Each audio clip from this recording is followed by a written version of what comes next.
Boa noite. Boa noite. Exclusivo. Um pediatra é condenado pelo crime de pornografia infantil. Antônio Fauzi Aidar já cumpre pena, mas o Conselho Regional de Medicina mantém o registro dele. Lava Jato prende Cândido Vacareza, ex-líder dos governos Lula e Dilma. Na casa do ex-deputado foram encontrados mais de 120 mil reais. A Polícia Federal indicia 2 ex-governadores do Distrito Federal. Agnello Queiroz e José Roberto Arruda são acusados de obra do estádio Mané Garrincha. No Tocantins, o governador Marcelo Miranda presta depoimento. A investigação apura desvio de recursos públicos em rodovias. Ministra Carmen Lúcia manda divulgar os salários de todos os juízes do país. Os tribunais devem revelar também as verbas extras incluídas nos pagamentos. Muita emoção na homenagem às vítimas do atentado terrorista em Barcelona. Após 1 minuto de silêncio, a multidão reunida na praça grita: "Não temos medo". O Jornal da Gazeta está no ar.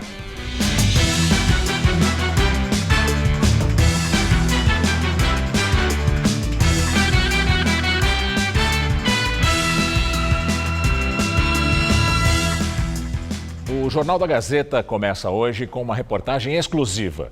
O Conselho Regional de Medicina do Estado de São Paulo mantém ativo o registro de um médico condenado por pornografia infantil. O pediatra Antônio Fauzi Aidar passou a cumprir a pena recentemente em regime semiaberto em Tremembé, no interior paulista. A condenação foi de 6 anos e 2 meses de reclusão.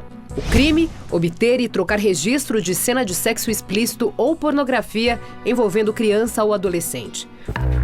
O pediatra Antônio Fauzi Aidar, de 68 anos, ganhou o direito de responder em liberdade.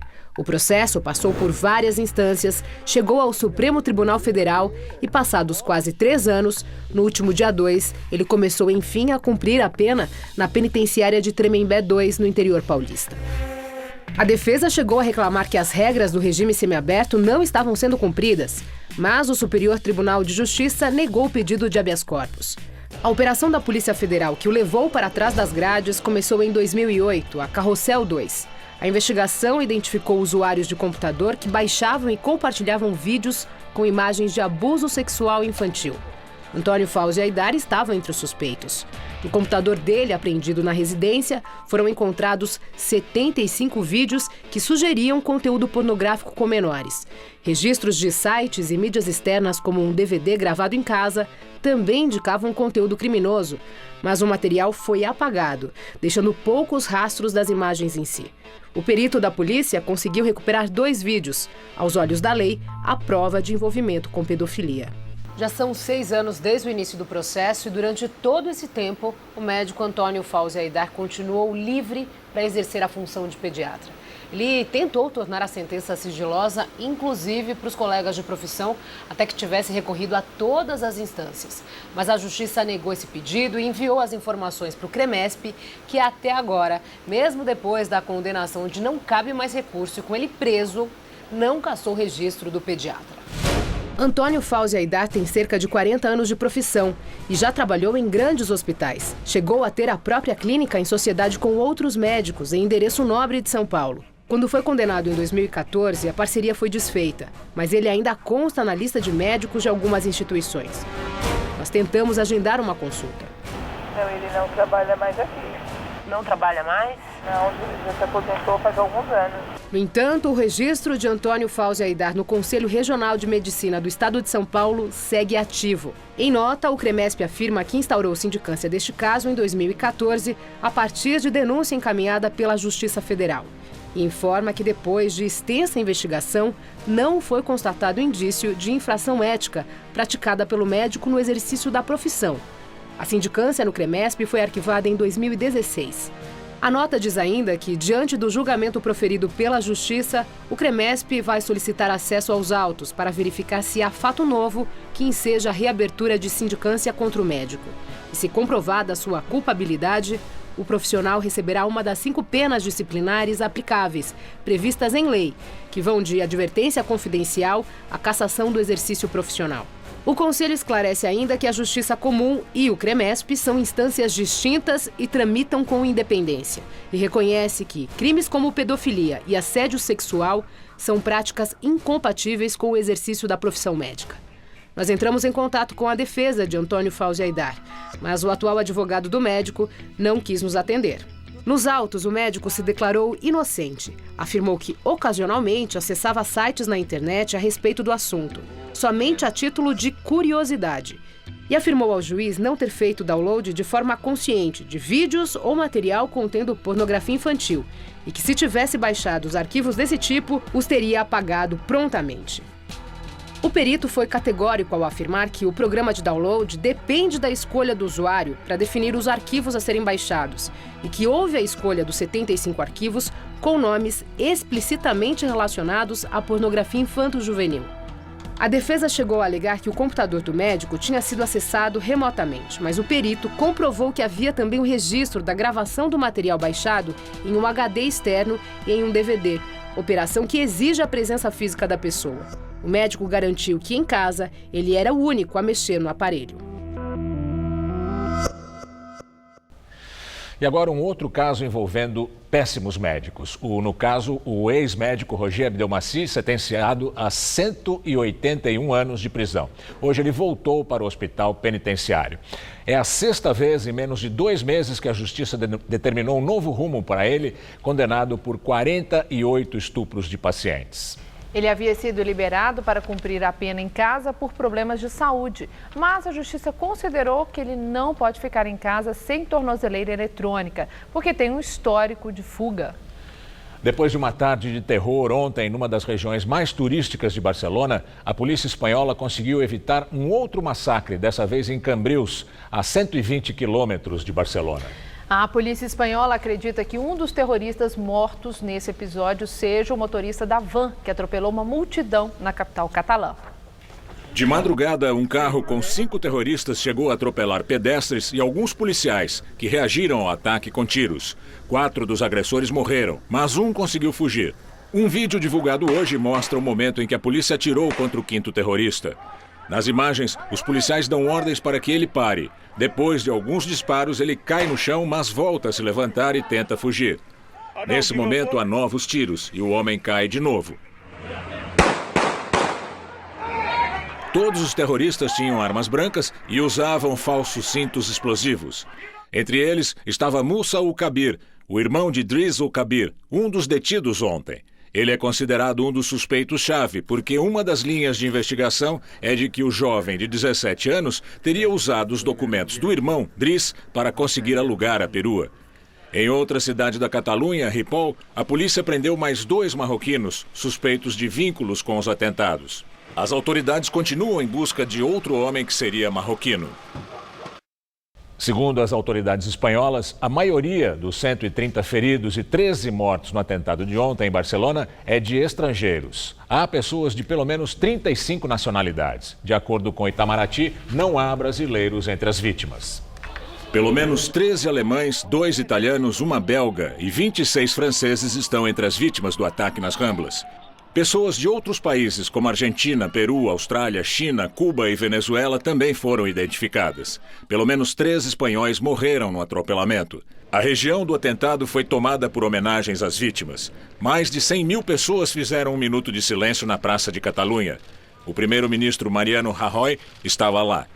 O ato terminou com gritos de "Não temos medo". No ataque em Cambrils, além dos terroristas, uma mulher morreu. A identidade e a nacionalidade dela não foram divulgadas.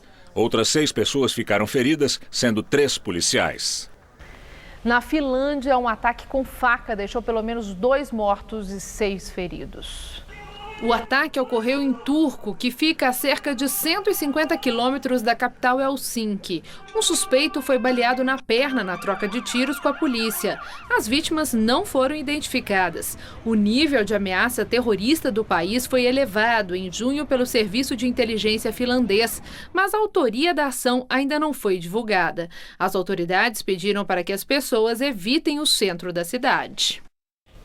A Alemanha também registrou um caso de ataque com faca na cidade de Wuppertal, que fica a cerca de 40 minutos de Düsseldorf. Uma pessoa morreu e outra ficou ferida. O agressor, que teria aproximadamente 30 anos, conseguiu fugir. A polícia ainda não trata esse episódio como ataque terrorista, mas também não descarta a possibilidade. E agora vamos ao comentário de política internacional com João Batista Natali. O atentado de Barcelona foi a confirmação de um diagnóstico muito ambíguo sobre o estágio a que chegou o terrorismo do Estado Islâmico. De um lado, ele é cada vez mais pobre e mais amador. De outro lado, ele se tornou ainda mais perigoso, porque os serviços de inteligência não têm instrumentos para identificá-lo por antecipação. Ficou mais difícil prender esses malucos antes que eles cometam o crime.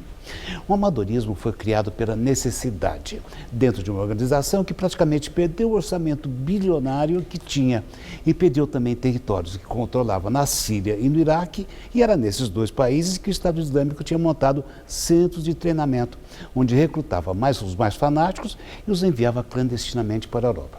Essas missões supunham muito dinheiro, falsificação de documentos e logística para o contrabando e o armazenamento de explosivos. Mais ou menos como fazia a Al-Qaeda nos preparativos do 11 de setembro, o maior de todos os atentados nos Estados Unidos em 2001, e que mobilizou 17 terroristas. E agora, como é que é? Pois a resposta é muito simples. Agora são malucos isolados, que se conhecem pela internet, que não têm armas ou munições. Eles nunca viram de perto uma bomba. E que parte para atentados artesanais, de preferência alugando um caminhão ou uma van, para atropelar as vítimas nos calçadões europeus. Foi assim em Nice, na França, em Berlim, na Alemanha, 2 vezes em Londres e agora na região espanhola da Catalunha. O terrorismo artesanal mata tanta gente quanto os atos que no passado eram programados com muito cuidado por grupos sofisticados e clandestinos. Mas é agora o terrorismo de amadores. É o terrorismo do compra as ferramentas e construa você mesmo uma cadeira ou uma mesa.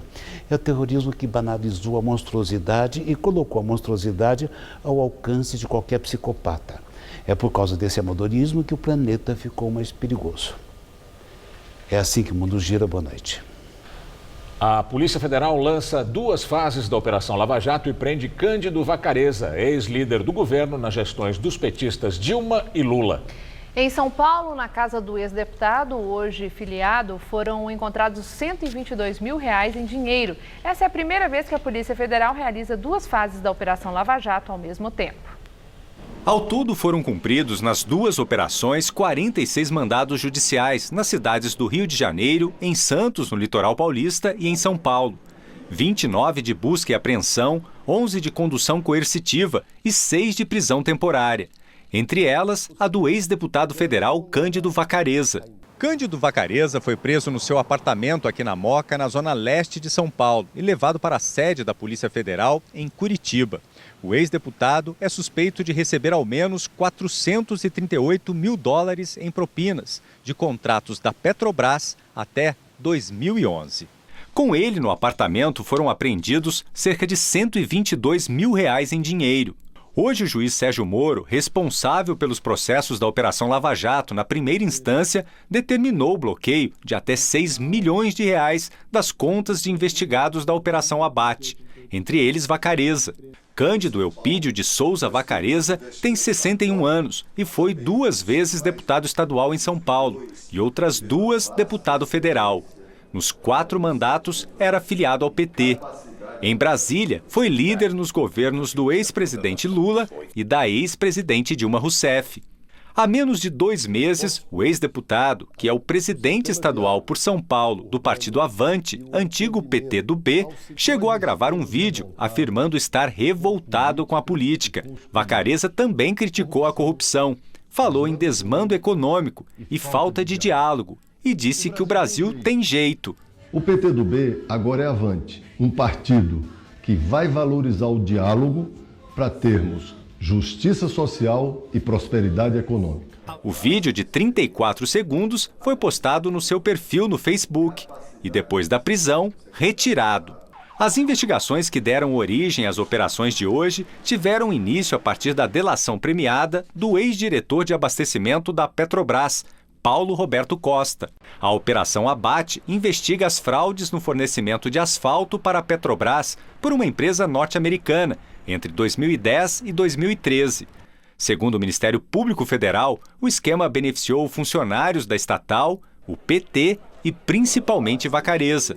Já a Operação Sem Fronteiras investiga o pagamento de propina para a contratação de armadores, que são transportadores marítimos, da Grécia, entre 2009 e 2013. O cônsul honorário da Grécia no Brasil é suspeito de participar do esquema ilegal.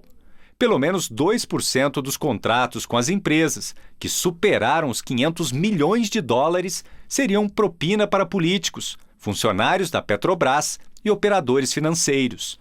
O delegado da Polícia Federal, Igor Romário de Paula, afirmou que as 2 novas fases da Lava Jato foram deflagradas de forma simultânea para otimizar recursos que não estão sobrando. Segundo ele, as 2 etapas poderiam ter ocorrido em dias diferentes, mas a PF optou por usar os mesmos agentes. Quando eu falo em otimização dos recursos, não é porque eles faltaram. Não houve ordem para limitar recursos ou faltou recurso e a gente foi obrigado a fazer ao mesmo tempo. Nós estamos trabalhando numa perspectiva de que os recursos para o Ministério da Justiça, como para todos os ministérios, estão escassos e a gente tem que, usando um jargão antigo, fazer mais com menos. A defesa de Cândido Vacareza disse que ele nunca intermediou qualquer tipo de negociação entre empresas privadas e a Petrobras e destacou que a prisão foi decretada com base em delações contraditórias, algumas já retificadas pelos próprios delatores. Afirmou ainda que a busca e a apreensão excedeu os limites da decisão judicial, confiscando valores declarados no imposto de renda e objetos pertencentes a terceiros, sem vínculo com a investigação. O PT disse que não tem informação sobre o processo e que espera que o ex-deputado tenha a oportunidade de esclarecer a acusação. O Avante, antigo PTdoB, atual partido de Vacareza, afirmou que desconhece o processo e aguarda esclarecimentos para se manifestar depois. Acusado de receber propina, o ex-gerente da área internacional da Petrobras, Pedro Augusto Bastos, chorou em audiência com o juiz federal Sérgio Moro durante a audiência da Lava Jato. Ele admitiu ter recebido quase 5 milhões de reais, mas negou que o dinheiro seja ilícito. Pedro Augusto Bastos era gerente da área internacional da Petrobras. Ele havia sido preso em maio sob a acusação de ter recebido mais de 4 milhões e 800 mil dólares em propina. Bastos era subordinado ao ex-diretor da área internacional da Petrobras, Jorge Luiz Zelada, já condenado na Lava Jato. Segundo o Ministério Público Federal, Pedro Bastos teve atuação importante durante a compra do campo de petróleo de Benim, na África, pela Petrobras em 2011. Os investigadores descobriram que os quase 5 milhões de dólares da propina foram depositados em uma conta da empresa offshore Sandfield, na Suíça. Pedro Bastos admitiu ter recebido os valores, mas negou que a origem do montante era ilícita. Durante o depoimento, ele chegou a chorar diante do juiz no trecho em que pediu para responder ao processo em liberdade. Primeira parte, pode haver, eu estou arrependido de ter recebido, mas eu creio que tudo isso poderia estar respondendo em liberdade. E por mais das próprias visitas no CMP são difíceis, principalmente para minha mulher, ou seja, devido às revistas íntimas. Segundo as investigações, quem tratava diretamente do dinheiro usado na compra do campo de Benim era João Augusto Henriques. Ele também era gerente da Petrobras e atuava como operador do esquema dentro do PMDB.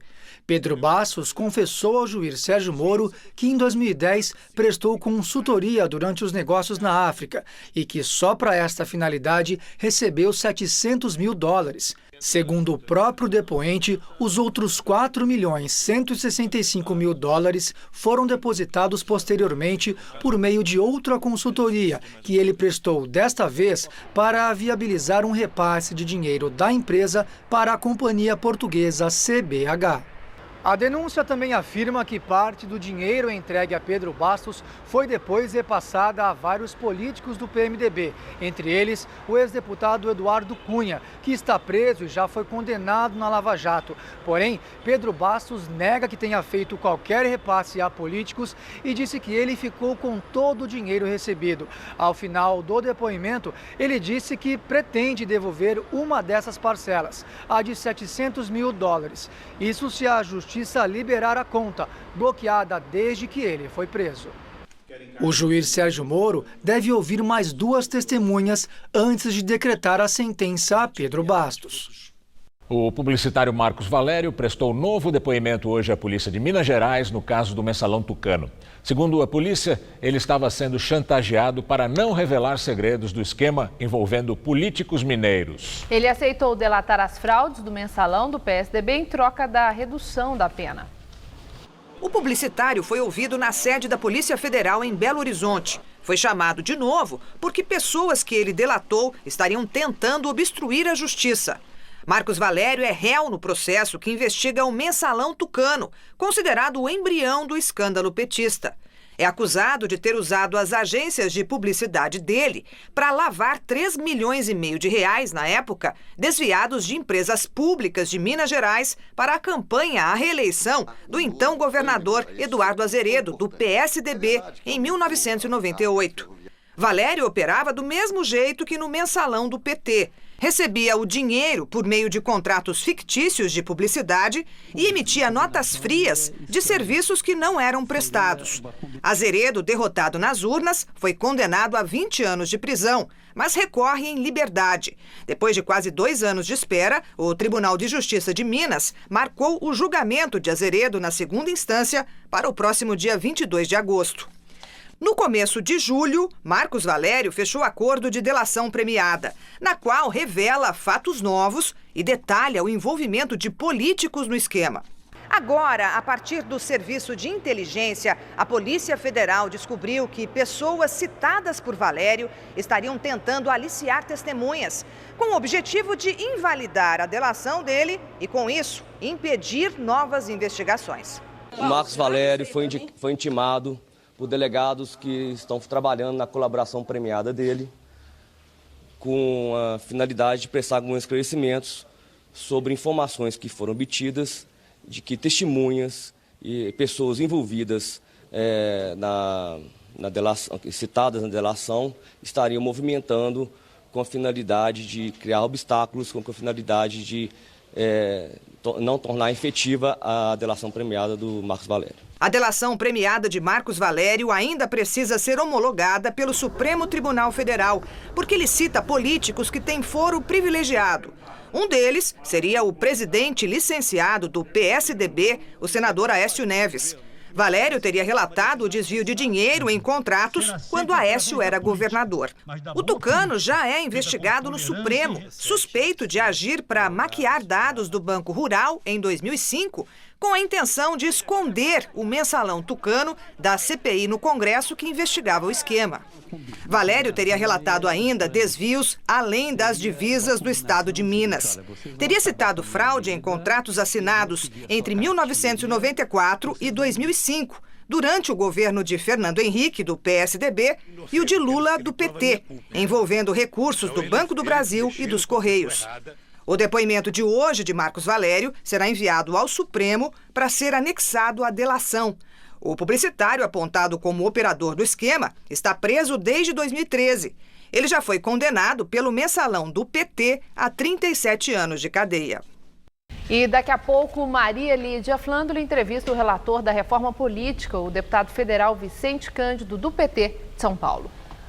Na Venezuela, a Assembleia Constituinte, composta de apoiadores do presidente Nicolás Maduro, anunciou que vai assumir as competências legislativas do Congresso. Os integrantes do Congresso, com maioria de opositores a Nicolás Maduro, não reconheceram a decisão. O decreto aprovado diz que os constituintes chavistas poderão aprovar leis voltadas diretamente a garantir a preservação da paz, da soberania, do sistema econômico, dos bens do Estado e dos direitos dos venezuelanos. A decisão foi anunciada após deputados opositores boicotarem uma reunião com representantes da Constituinte. O governador do Tocantins, Marcelo Miranda, é alvo de operação da Polícia Federal, que investiga desvios de recursos públicos. Marcelo Miranda, do PMDB, foi intimado e prestou depoimento hoje de manhã na Justiça Federal em Palmas.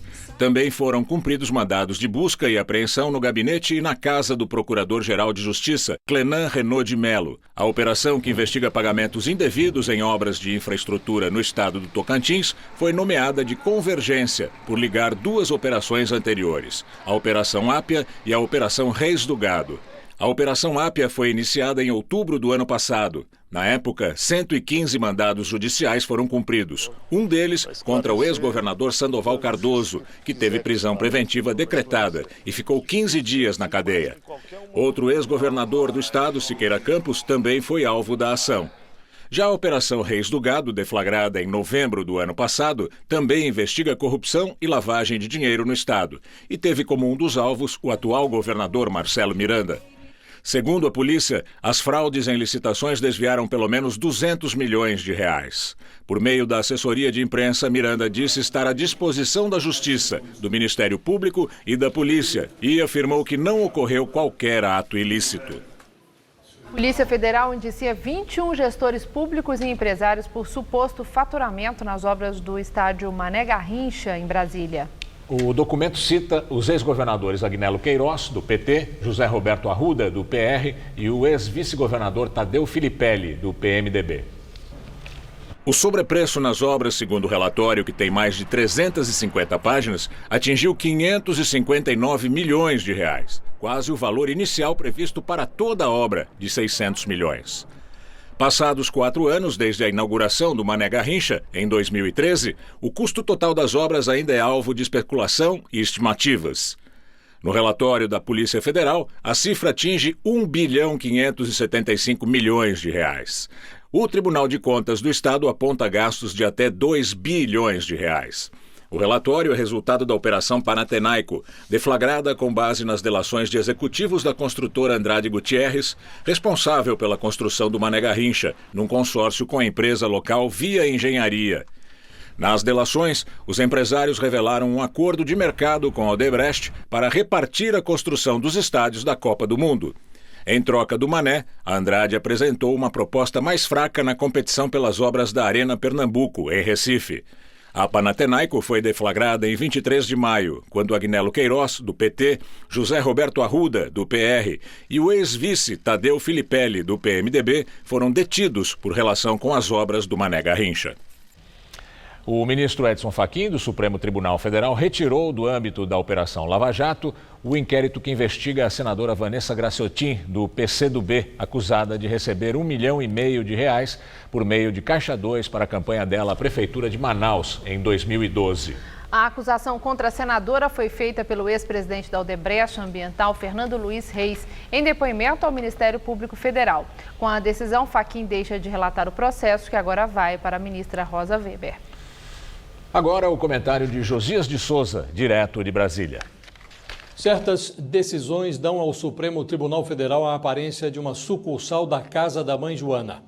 A OAB requereu ao Supremo que obrigue o presidente da Câmara, Rodrigo Maia, a analisar um pedido de impeachment feito pela entidade contra Michel Temer. O caso caiu sobre a mesa de Alexandre de Moraes, ex-ministro da Justiça de Temer. O magistrado deveria se declarar impedido de julgar essa matéria, mas Alexandre de Moraes não se deu por achado. Num país lógico, a própria OAB deveria arguir a suspeição do ministro. Independentemente do veredito de Alexandre de Moraes, está em jogo a credibilidade da justiça. Mal comparando, numa ação de família sobre a guarda de filhos, por exemplo, um advogado da mãe jamais deixaria de questionar a atuação de um juiz que fosse amigo do pai. E um pedido de impeachment não é menos importante que uma ação da vara de família. Alexandre de Moraes era subordinado de Michel Temer até outro dia. Ele foi indicado por Temer para o Supremo Tribunal Federal. E a lei prevê que um juiz deve se declarar impedido de atuar em determinado processo sempre que há razões capazes de comprometer a imparcialidade do julgamento. Essa regra tem sido negligenciada solenemente. Que o diga outro ministro do Supremo, Gilmar Mendes. Expansiva, Mãe Joana já não se contenta em dar expediente apenas no Congresso e no Palácio do Planalto. A veneranda senhora agora veste toga. Boa noite. Todos os dias ela trabalha como delegada de polícia na zona leste da capital. Mas antes disso ela tem uma outra missão também muito importante. Dar aulas de dança do ventre para mulheres numa sala que aluga com a colaboração das alunas. Por isso, Silvana Franciolin é uma personagem que é cara de São Paulo.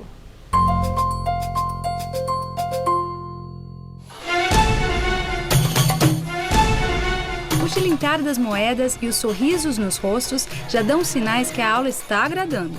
Aos 57 anos, casada e com 2 filhos, Silvana é professora de dança do ventre nas segundas e sextas-feiras. Ela começou a dançar para equilibrar a rotina pesada de delegada de polícia. Por acaso, assim, passando na Avenida Pompeia, eu vi dança do ventre à tarde, era uma coisa assim que eu falei, vou fazer, né?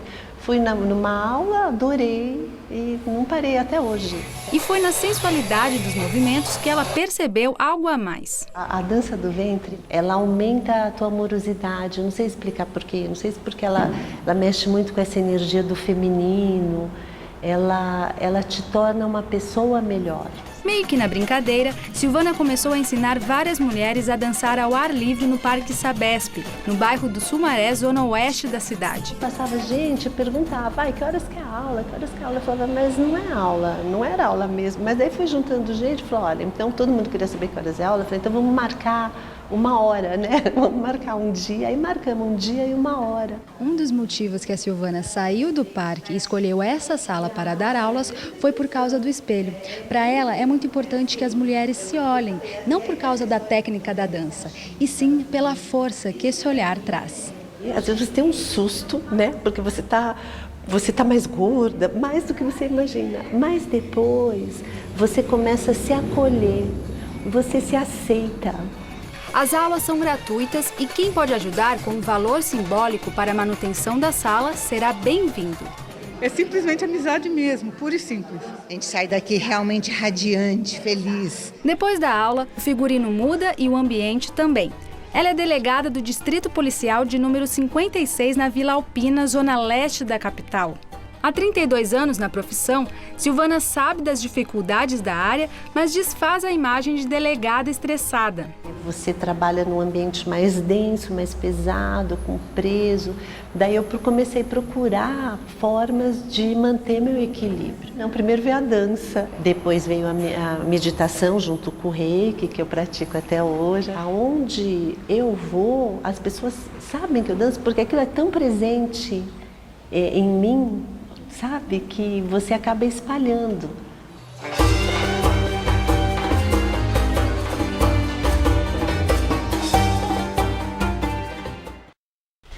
A taxa de latrocínios, que é o roubo seguido de morte, é a maior no estado de São Paulo nos primeiros 7 meses desde 2003. Foram 237 casos de latrocínio no período neste ano.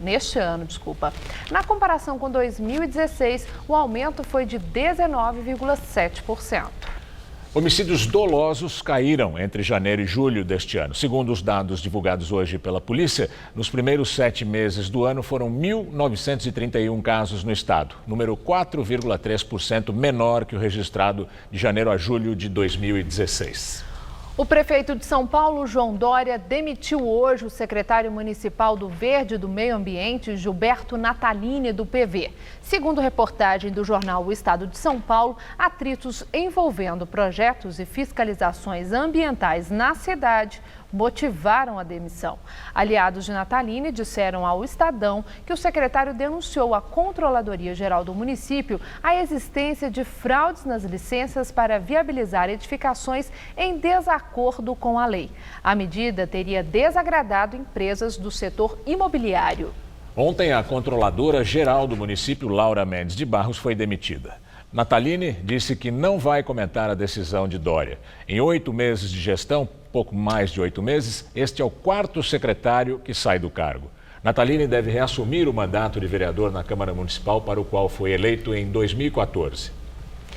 E hoje a chuva diminuiu um pouco, mas esse tempo úmido deve continuar aqui na capital.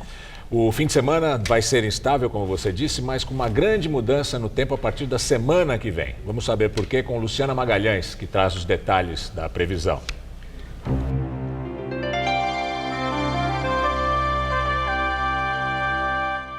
Uma grande frente fria está chegando para mudar o tempo de novo no centro-sul do Brasil neste fim de semana.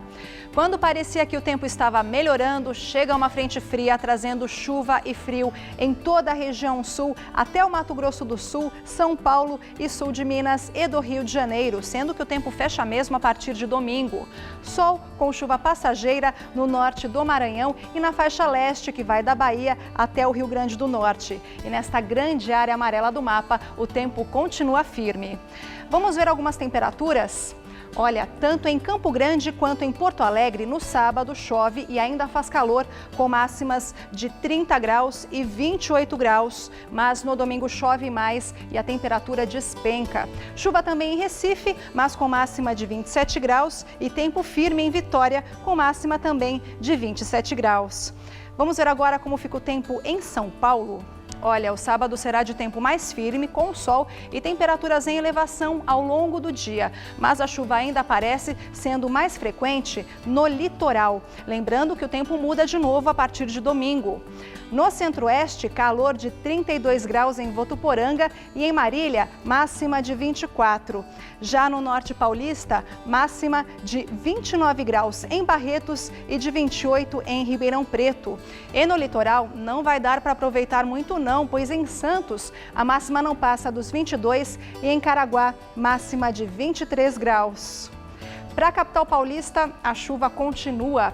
Amanhã, períodos de sol e céu nublado, com chuva a qualquer hora, máxima de 24 graus. No domingo, pancadas de chuva à tarde, sendo que à noite a chuva fica mais forte, máxima também de 24. E na segunda, o tempo muda de vez, fica chuvoso e a temperatura despenca, com mínima de 12 e máxima de só 16 graus. A Polícia Federal investiga uma quadrilha suspeita de inserir dados de atletas fantasmas nos sistemas do Ministério do Esporte para desviar recursos do programa Bolsa Atleta. Durante o ano de 2012, o grupo teria conseguido inserir o nome de 25 falsos atletas, fraude calculada em R$885 mil na época, que ultrapassam R$1 milhão em valores atuais. Segundo a polícia, o desvio do dinheiro era articulado por um servidor terceirizado do Ministério. Envolvia pessoas de dentro do setor de pagamentos com acesso para fraudar e manipular os dados. Criado em 2005, o Bolsa Atleta é um programa do governo federal que financia atletas para que se dediquem ao esporte. E agora vamos ao comentário de cultura com César Job. Mais de 10 mil litros de água jorram sobre o palco do Teatro Santander, no Shopping JK. É para dar o clima certo para a versão teatral de Cantando na Chuva, o célebre musical do cinema de 1952. Cláudia Raia e Jarbas Homem de Melo vivem dois astros do cinema mudo que são aniquilados pelo surgimento do áudio. Bruna Guerin faz o papel que foi de Debbie Reynolds no famoso filme. E o clássico texto do suíço Friedrich Dürrenmatt, A Visita da Velha Senhora, chega hoje ao Teatro do SESI, na Fiesp. Sob direção de Luiz Vilaça, a montagem inédita traz Denise Fraga, Tuca Andrada, Ari França e grande elenco. Encena a fragilidade dos valores morais e da noção de justiça diante do poder do dinheiro. O espetáculo tem entrada gratuita. A Semana de Arte, iniciativa dos galeristas Luísa Estrina e Tiago Gomide, do curador Ricardo Sardenberg e do produtor cultural Emílio Calil, ocupa vários endereços da cidade até domingo. A Feira de Arte reúne 35 galerias brasileiras e estrangeiras no Hotel Unique. O evento tem ainda show de Maria Bethânia e uma leitura dramática da peça Trate-me Leão, que consagrou o grupo Asdrubal Trouxe o Trombone há 40 anos. A aguardada unidade do SESC 24 de maio será inaugurada neste fim de semana no centro, no prédio que foi da loja Mesbla. O projeto de reestruturação é de Paulo Mendes da Rocha. Tem teatro, biblioteca, área de exposição e uma imensa piscina no topo do edifício. A programação de inauguração neste sábado e domingo tem Fernanda Montenegro lendo textos de Nelson Rodrigues e o Balé da cidade de São Paulo. Ainda nas artes, a mostra de pinturas e desenhos de Rafael Galvez, figurativo paulista do século XX, na Galeria Almeida e Dale. As obras foram doadas pelo colecionador Orandi Momesso e sua venda reverterá para o Médicos Sem Fronteiras. E do dia 24 ao 27 realiza-se no JK Iguatemi mais uma edição do SP Arte Foto. Aproveitem, boa noite. A presidente do Conselho Nacional de Justiça, ministra Carmen Lúcia, determinou que todos os tribunais do Brasil passem a informar os salários de juízes de forma detalhada, discriminando até valores extras e verbas especiais. A nova determinação surgiu depois de noticiado que magistrados do Mato Grosso estariam recebendo benefícios de mais de R$500 mil.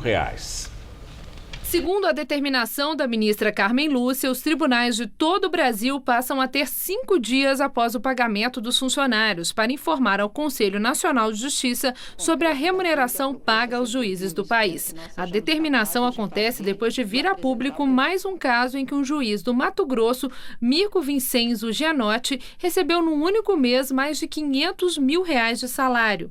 Além dele, outros 84 magistrados do Mato Grosso foram agraciados com valores superiores ao teto do funcionalismo público no último mês. O Corregedor Nacional de Justiça, o ministro João Otávio de Noronha, informou que não houve autorização do órgão para pagamentos que chamou de vultuosos. O corregedor pediu a suspensão de qualquer pagamento de passivos aos magistrados de Mato Grosso até que os fatos sejam esclarecidos pelo CNJ. E agora vamos ao comentário de economia com Vinícius Torres Freire.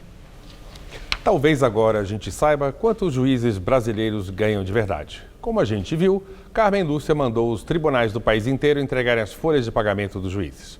Carmen é a presidente do Supremo Tribunal Federal, portanto a chefe do Poder Judiciário. Até ela tem dificuldade de saber quanto ganham os juízes. Não era para tanto, né? Por lei, o maior salário de funcionário público no Brasil é de R$33 mil. Mas um monte de penduricalhos, auxílios e até mamatas fazem o salário de juízes irem para 40 mil, 50 mil e, em alguns casos, muito além disso, o dobro. E não é só no Judiciário. No Ministério Público, o salário dos procuradores também tem disso. Muito bem, isto posto, colocar um limite no salário dessa gente resolve o problema da pindaíba do governo quase quebrado? Não. É preciso cortar gasto em qualquer parte, até porque falta dinheiro para muita coisa essencial. No entanto, mesmo as extravagâncias dos salários das excelências são uma gota no oceano do gasto federal. O governo acaba de dizer que, se conseguir que os salários não ultrapassem o teto, o limite de R$33 mil, no ano que vem poupa menos que R$1 bilhão. Parece muito dinheiro, claro, mas apenas na Previdência gastam-se 560 bilhões de reais. Só o aumento do gasto da Previdência neste ano será de uns 40 bilhões de reais. O gasto com a Previdência dos servidores está para lá de 120 bilhões de reais. Apenas esses gastos previdenciários levam mais de metade da despesa do governo federal, que é mais ou menos de 1 trilhão e 200 bilhões de reais por ano. Então, por mais que seja justo e necessário cortar coisas como esse gasto malandro com salários de servidor rico, isso não vai resolver o problema das contas do governo quebrado. Os maiores gastos do governo são com Previdência.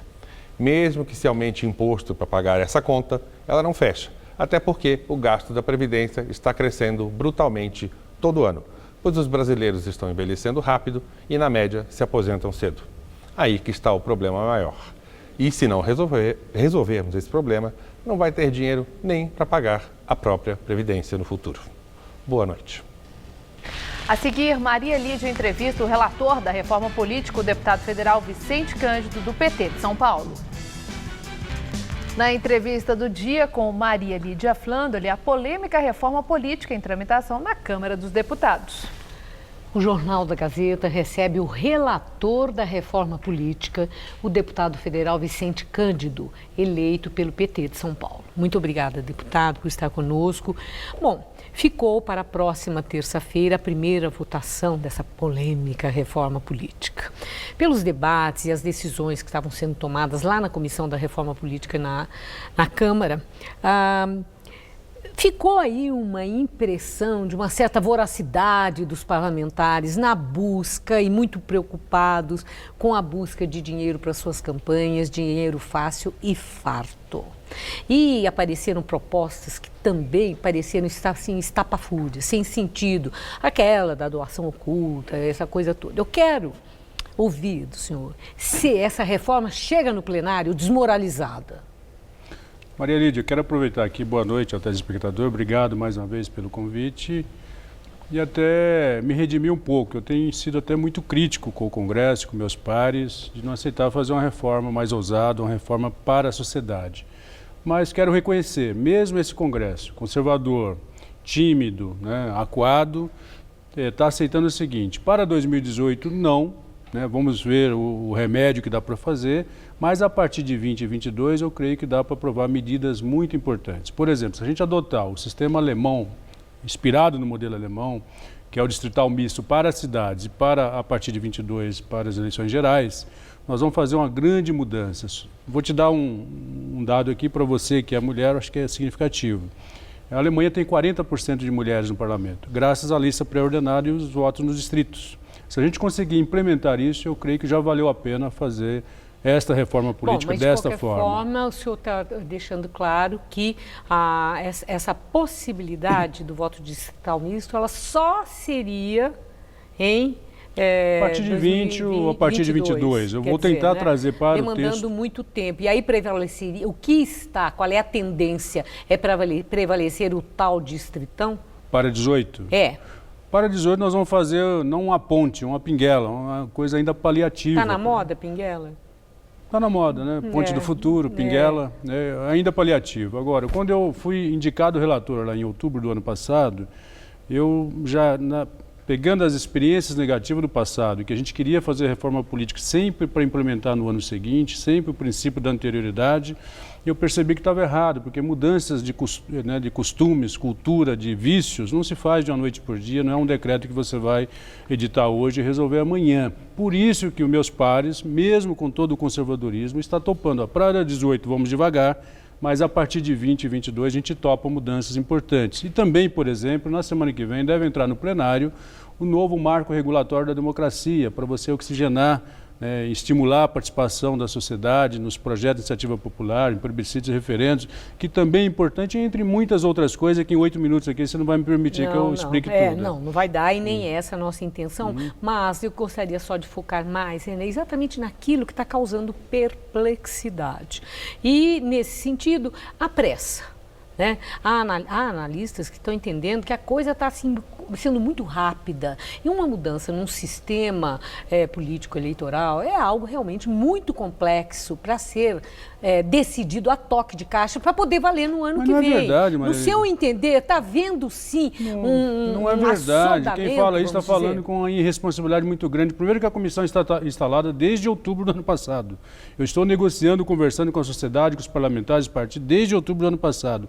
A reforma política está na pauta do Congresso desde depois da Constituinte do Ulisses Guimarães. Mas as decisões polêmicas estão agora em debate, e sendo tomadas. Quem estava desavisado, quem estava dormindo, acha que é agora, mas nós estamos debatendo isso faz tempo. Eu estou falando eu vim aqui há 3 meses atrás falando de reforma política no teu programa. Tomada de decisão é diferente. Mas é verdade, você tem que acumular, discutir para depois tomar decisão. Não vai dar para tomar decisão antes e depois discutir. Esse é o procedimento. Mas se estava tão bem debatido assim, por que tanta polêmica lá na comissão? Porque você vai afunilando, na hora de votar aparece, e vocês também dão mais destaques.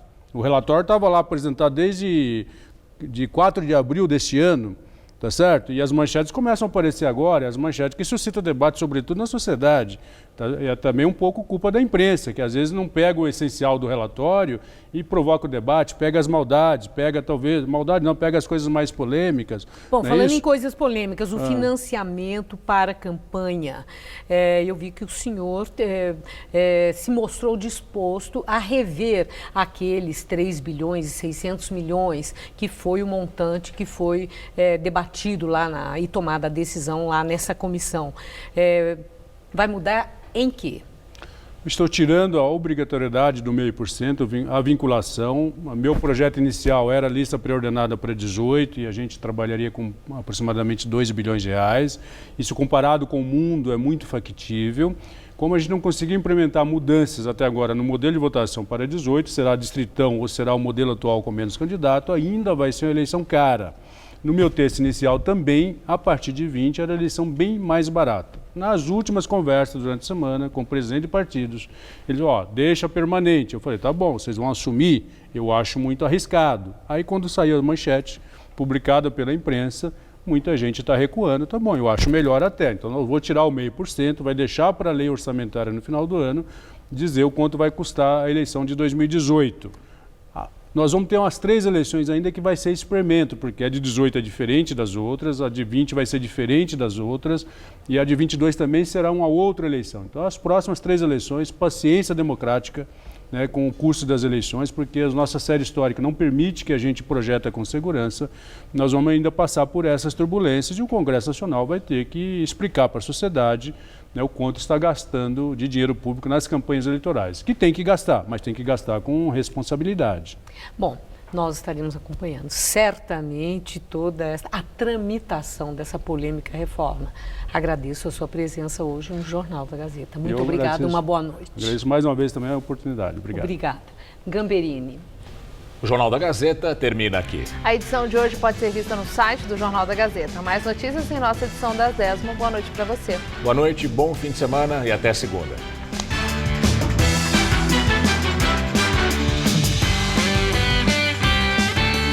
O padre Alessandro Campos recebe a rainha do rodeio Jaine no Festa Sertaneja deste domingo, 6 da tarde.